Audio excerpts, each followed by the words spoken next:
दोस्तों, उत्तरी यूरोप के बाल्टिक सागर और बोथनिया की खाड़ी के पश्चिम में बसा स्वीडन एक बहुत ही शांति प्रिय देश है। यह दुनिया के सबसे खूबसूरत और मनमोहक देशों में से एक माना जाता है। यहाँ की खूबसूरती सैलानियों को अपनी ओर आकर्षित करती है। दोस्तों, ऐसा माना जाता है कि स्वीडन की संस्कृति दुनिया की सबसे प्राचीन संस्कृतियों में से एक है, जो इस देश को बाकी देशों से बहुत निराली और अनोखी बनाती है।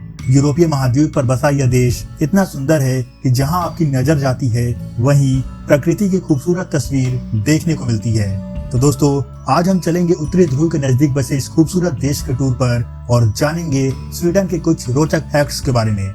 नमस्कार दोस्तों, मेरा नाम है राहुल और आप देख रहे हैं शॉकिंग फैक्ट्स। तो चलिए शुरू करते हैं आज का ये वीडियो।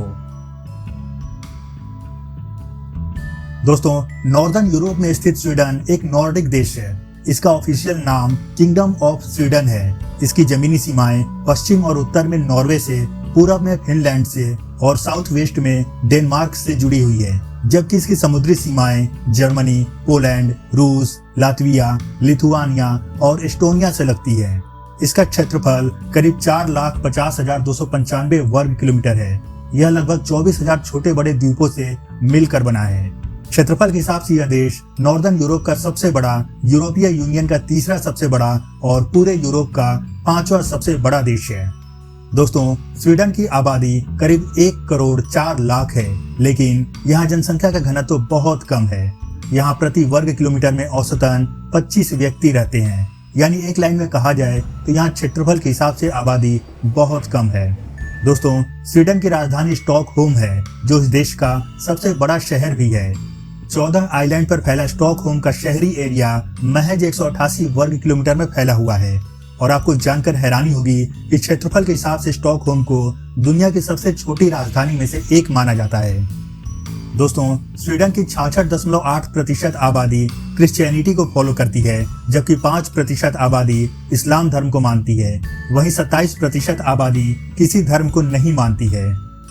दोस्तों, यहाँ का ऑफिशियल लैंग्वेज स्वीडिश है। इसके अलावा यहाँ इंग्लिश, फिनिश, साइमी, रोमानी, जिड्डिश इत्यादि भाषाएं बोली जाती हैं। दोस्तों, स्वीडन की ऑफिशियल लैंग्वेज भले ही स्वीडिश है, लेकिन इस देश की 90% आबादी इंग्लिश बोलना ज्यादा पसंद करती है। दोस्तों, स्वीडन की नॉमिनल जीडीपी 528.929 बिलियन डॉलर है, जबकि यहाँ के लोगों की औसत प्रति व्यक्ति आय $50,339 है। दोस्तों, स्वीडन की करेंसी को स्वीडिश क्रोना कहते हैं और आज 14 जनवरी 2022 तक एक स्वीडिश क्रोना की कीमत भारत के 8 रुपए 32 पैसे के बराबर है।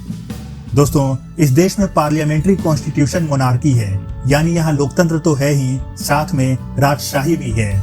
स्वीडन के वर्तमान किंग कार्ल 16 गुस्ताफ हैं। दोस्तों, दुनिया की सबसे लंबी आर्ट गैलरी स्वीडन की राजधानी स्टॉकहोम में ही है और अच्छी बात यह है कि उन्हें देखने के लिए आपको पैसे देने की भी जरूरत नहीं पड़ती है। दरअसल इस शहर के सबवे, रेलवे स्टेशन, प्लेटफॉर्म इत्यादि को पेंटिंग, मूर्तियों और मोजाइक से सजाकर आर्ट गैलरी का रूप दिया गया है। इस तरह ये स्टेशंस देखने में खूबसूरत भी लगते हैं और यहाँ आने वाले टूरिस्टों को आर्ट गैलरी का नजारा भी दिख जाता है। दोस्तों, स्टॉकहोम शहर को इतने खूबसूरत तरीके से बसाया गया है कि इसकी सुंदरता यहाँ आने वाले सैलानियों का मन मोह लेती है। यहाँ की सुंदर इमारतों, उत्कृष्ट वास्तुकला, प्रचुर मात्रा में खुले पानी और कई पार्कों के कारण ही इस शहर को कभी कभी उत्तर का वेनिस भी कहा जाता है।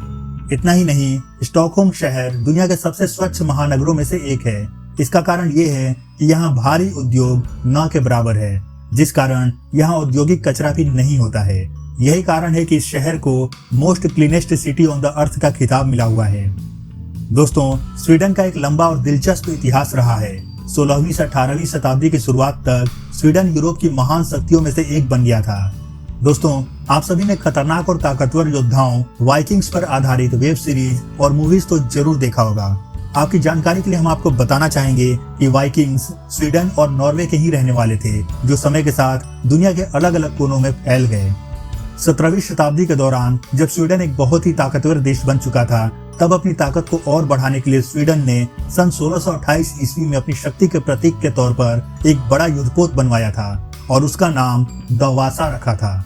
दोस्तों, यह उस वक्त का सबसे हाईटेक जंगी जहाज था, लेकिन यह इतना बड़ा और भारी था कि अपनी पहली यात्रा पर तट से सिर्फ 1 मील से भी कम दूरी पर डूब गया। हालांकि लगभग 300 साल बाद स्वीडिश सरकार ने इस जहाज को समुद्र से निकालकर इसे म्यूजियम में तब्दील कर दिया है। दोस्तों, आप जानकर हैरान रह जाएंगे कि एक समय आधे यूरोप पर शासन करने वाले स्वीडन ने पिछली 2 शताब्दियों से एक भी युद्ध में हिस्सा नहीं लिया है। 17वीं शताब्दी में एक बड़ी सैन्य शक्ति होने और दुनिया के हथियारों के सबसे बड़े उत्पादकों में से एक होने के बावजूद स्वीडन ने दोनों विश्व युद्धों सहित लगभग 200 सालों से किसी भी युद्ध में भाग नहीं लिया है। स्वीडिश सरकार का कहना है कि वो शांति के रास्ते पर चल रहे हैं और युद्ध से दूर रहना चाहते हैं। दोस्तों, स्वीडन आर्कटिक सर्कल के पास है, जिस कारण यहाँ भी सूरज लगातार 100 दिनों तक डूबता नहीं है। मई से लेकर अगस्त के महीने तक यहाँ लगातार दिन रहता है। दोस्तों, आज जब ज्यादातर देशों में जंगल कम हो रहे हैं, वहीं स्वीडन अपने यहाँ पर्यावरण की रक्षा के लिए जंगल लगा रहा है। आज स्वीडन के आधे से ज्यादा हिस्से पर बड़े बड़े हरे भरे जंगल हैं, जबकि देश के बाकी हिस्सों में लगभग 1 लाख झीलें हैं। दोस्तों, हर देश की तरह ही स्वीडन का भी एक पारंपरिक और प्रसिद्ध व्यंजन है स्वीडिश मीट बॉल्स, जिसे ग्रेवी, उबले हुए आलू और लिंगोनबेरी जैम के साथ परोसा जाता है। तो दोस्तों, अगर आप कभी स्वीडन घूमने जाएं तो इस डिश का टेस्ट करना बिल्कुल मत भूलिएगा। दोस्तों, आपने आइकिया का नाम तो सुना ही होगा। आइकिया अपने फर्नीचर्स के लिए पूरे विश्व में प्रसिद्ध है। यहाँ तक कि भारत के हैदराबाद में भी इसके स्टोर मौजूद हैं। यहाँ हम आपको बताना चाहेंगे कि विश्व प्रसिद्ध डिस्काउंट फर्नीचर श्रृंखला आइकिया की स्थापना स्वीडन में ही 1943 में हुई थी। दोस्तों, आप में से ज्यादातर लोगों के मोबाइल में ट्रू कॉलर ऐप तो होगा ही। इस ऐप के जरिए हम किसी भी अनजान कॉलर के बारे में पता लगा सकते हैं। हम में से ज्यादातर लोगों का यही मानना है कि ट्रू कॉलर एक चाइनीज ऐप है, लेकिन हम आपको यहाँ बताना चाहेंगे कि ट्रू कॉलर चाइनीज नहीं बल्कि स्वीडिश ऐप है। इस ऐप को ट्रू सॉफ्टवेयर नाम की एक कंपनी ने बनाया है और इस कंपनी का हेड ऑफिस स्वीडन की राजधानी स्टॉकहोम में है। साथ ही एक और मजेदार बात हम आपको बताना चाहेंगे कि भले ही ट्रू कॉलर स्वीडन की कंपनी है, लेकिन इसके ज्यादातर एम्प्लॉय भारतीय हैं। दोस्तों, इस देश में सभी बच्चों को मुफ्त शिक्षा उपलब्ध है। इसके अलावा इस देश में हर किसी को मुफ्त सार्वजनिक परिवहन और मुफ्त चिकित्सीय सुविधा भी उपलब्ध है। इन सभी सुविधाओं को सरकार प्रायोजित करती है, यानी वहाँ की सरकार इन सभी सुविधाओं का खर्च उठाती है। दोस्तों, दुनिया को डायनामाइट जैसा आविष्कार देने वाले अल्फ्रेड नोबेल भी स्वीडन के ही रहने वाले थे। उन्हीं की याद में हर साल नोबेल पुरस्कार दिया जाता है और सबसे पहला नोबेल पुरस्कार सन 1901 में स्वीडन में ही दिया गया था। बात करें इकोनॉमी की, तो स्वीडन की अर्थव्यवस्था मुख्य रूप से निर्यात पर निर्भर है। यह देश दुनिया का 9वां सबसे बड़ा हथियारों का निर्यातक देश है। इसके अलावा यहाँ की मुख्य इंडस्ट्रीज में motor vehicles, telecommunications, pharmaceuticals, industrial machines, chemical goods, home appliances, iron और स्टील की कंपनियां शामिल हैं। इस देश की प्रमुख मल्टीनेशनल कंपनियों में true software, Ericsson, Electrolux, IKEA, SKF और वोल्वो इत्यादि शामिल हैं।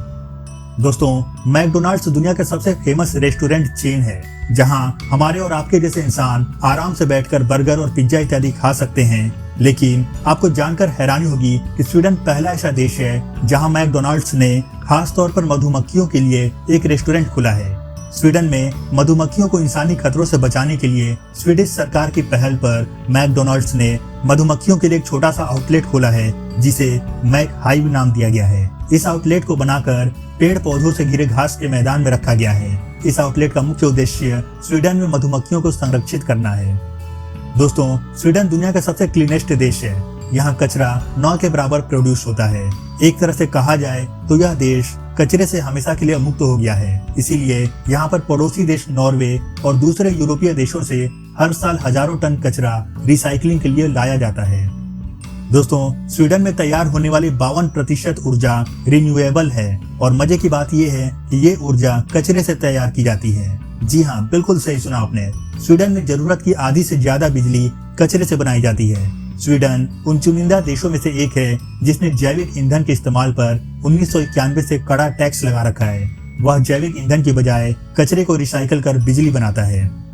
दोस्तों, स्वीडन अपने कानूनों के लिए दुनिया भर में प्रसिद्ध है। कर्मचारियों के लिए बनाए गए यहाँ के कानून दूसरे देशों में काम करने वाले लोगों को काफी लुभाते हैं। स्वीडन में बच्चे की परवरिश को काफी अहमियत दी जाती है। यही कारण है कि यहाँ की सरकार ने एक नियम बना रखा है, जिसके तहत इस देश में अगर किसी दंपत्ति ने बच्चे को जन्म दिया है तो उनको पेड लीव मिल जाती है, और वह भी पूरे 480 दिनों की। यानी माता पिता को 480 दिनों तक घर बैठे वेतन मिलता रहेगा बस उन्हें बच्चे की अच्छे से देखभाल करनी होती है। दोस्तों, आपने अपने मोबाइल में कैंडी क्रश सागा तो खूब खेला होगा। एक समय था जब इस गेम ने पूरी दुनिया को अपना दीवाना बना लिया था। इस गेम को बनाने वाली कंपनी का नाम किंग ऐप है और यह भी स्वीडन की ही कंपनी है।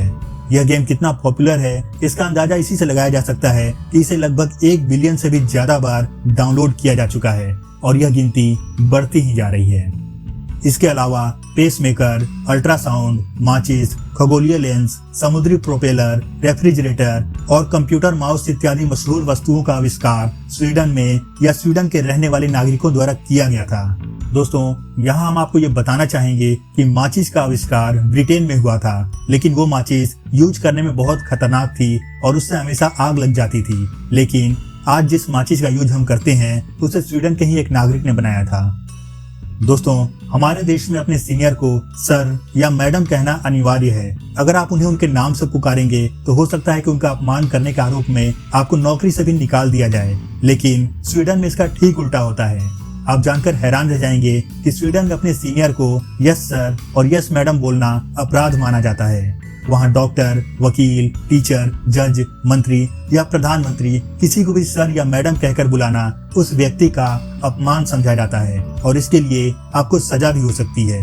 दोस्तों, वहाँ के कानून के अनुसार आपको किसी भी व्यक्ति को उसके नाम से पुकारना होता है और अगर आपको नाम नहीं मालूम है तो सिर्फ हेलो कहकर भी काम चला सकते हैं। तो दोस्तों, स्वीडन के बारे में बस इतना ही। अगर आपको भी स्वीडन के बारे में कुछ रोचक फैक्ट्स पता है तो कमेंट करके जरूर बताइएगा। वीडियो पसंद आया हो तो इसे लाइक और शेयर जरूर करें। चैनल पर नए हैं तो सारे सब्सक्राइब करें और बेल आइकन जरूर प्रेस करें। फिर मिलते हैं अपने अगले वीडियो में, तब तक के लिए गुड बाय, जय हिंद।